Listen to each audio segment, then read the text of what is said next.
From the official government publication, Words of Eternity, A Vision for the New Society, authored by Senator Donner Gould.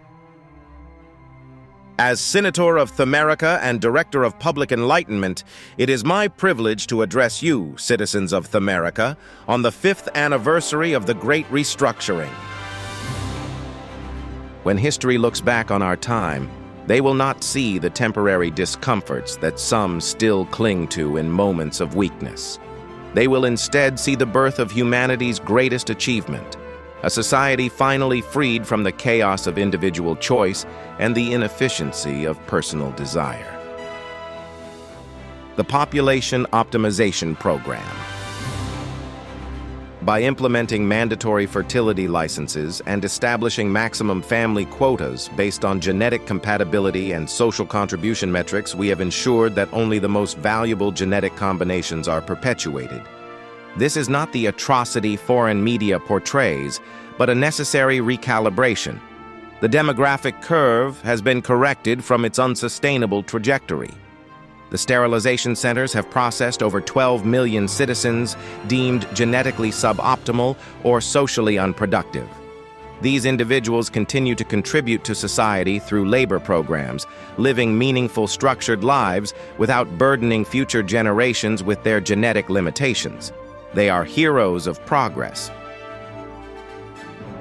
The Information Purification Initiative.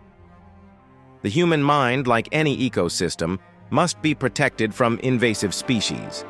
Harmful ideas are nothing less than cognitive pathogens that weaken social cohesion. Our neural monitoring system now screens over 98% of all information exchanges in real time, identifying and neutralizing dangerous thought patterns before they can spread. The Citizen Compliance Score has revolutionized how we maintain social harmony. When individuals know their access to housing, transportation, and employment depends on their ideological alignment, they naturally choose to embrace truth. The mandatory neuroadaptation treatments for those who persist in wrong think have been remarkably successful. Over 99.4% of processed individuals return to society as productive citizens, their minds cleansed of the cognitive dissonance that once caused them pain. Those few who prove resistant to treatment find purpose in our special labor facilities, where their physical capabilities can still benefit society, even if their minds remain clouded. The Resource Distribution Mechanism. Critics call it enforced scarcity, but the resource distribution mechanism represents the most equitable economic system in human history. By determining precisely how much nutrition, living space, and energy each citizen requires based on their social value metric, we have eliminated the wasteful excesses of the old consumer society.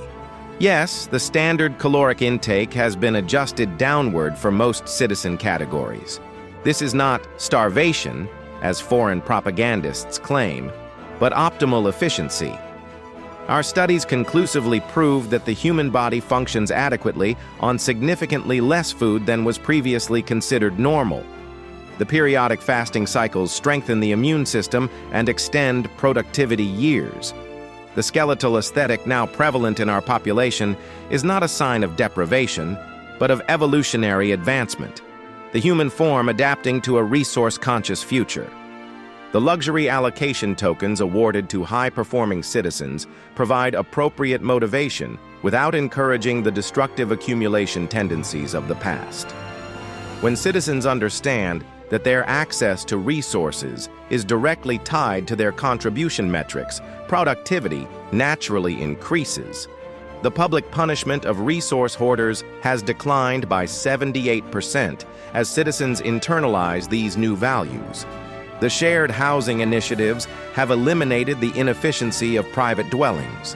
8 citizens can comfortably occupy the space once selfishly reserved for a single family. The resulting density has not only reduced our infrastructure footprint, but fostered the communal mindset essential to our collective future. Privacy, after all, is merely a cultural construct, and an outdated one at that.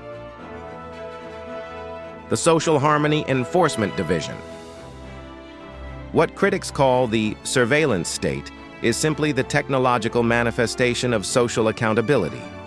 The integration of monitoring devices into every aspect of daily life, from the mandatory bio-tracking implants to the omnipresent optical sensors, creates a transparent society where antisocial behavior becomes impossible to conceal. By analyzing behavioral patterns, voice stress patterns, and facial micro-expressions, potentially disruptive individuals are identified and processed before they can act on their harmful impulses. The predictive justice algorithm has achieved 99.3% social compliance with minimal physical enforcement required. The re-education centers have processed over 14 million citizens, transforming potential dissidents into model members of society. The neurological recalibration techniques developed by our behavioral science division have proven remarkably effective at aligning individual desires with collective needs. When these citizens return to society, they do so with genuine enthusiasm for our shared vision. Those who require more intensive reconditioning find purpose in the labor rehabilitation zones. Their productivity contributes to the national good while their extended treatment continues. The high mortality rates in these facilities are regrettable, but reflect the difficulty of overcoming deeply entrenched antisocial tendencies. Each loss is offset by the increased security enjoyed by compliant citizens. The Controlled Opposition Program. Perhaps our most sophisticated social innovation is the Controlled Opposition Program. By creating and managing approved resistance movements, we channel potential dissent into carefully monitored outlets. Citizens who feel the need to rebel can join these groups, express managed discontent, and even participate in choreographed protests, all while remaining within the system's parameters. These sanctioned opposition groups provide valuable psychological release while generating useful data on potential dissent vectors. The leaders of these groups, all trained by the Ministry of Social Cohesion, guide potential troublemakers toward gradually increased compliance while maintaining the illusion of resistance. It's a compassionate approach to ideological management that preserves the dignity of those still adjusting to social reality. A vision of tomorrow. As we look toward the next 5 years of our collective journey, we can anticipate even greater progress. The Human Enhancement Initiative will soon begin mandatory genetic optimization for all citizens of reproductive age.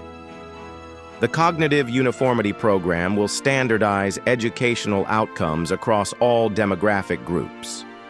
The Resource Reclamation Units will ensure that even citizens in their final life phase continue to contribute biochemical resources to the collective. Some still whisper about the world that came before, a world of illusory freedom, destructive individualism, and environmental suicide. They fail to understand that such a world was never sustainable. What we have built instead is a society precisely calibrated to human needs, not human wants. We have replaced the chaos of personal desire with the harmony of collective purpose. The path has not been easy. Difficult decisions were required. Sacrifices were demanded. But as I look out from the ministry tower at our gleaming cities, orderly, efficient, purposed, I see not the dystopia that foreign agitators describe, but the necessary evolution of human civilization. This is not the end of humanity, as our critics claim, but its perfection.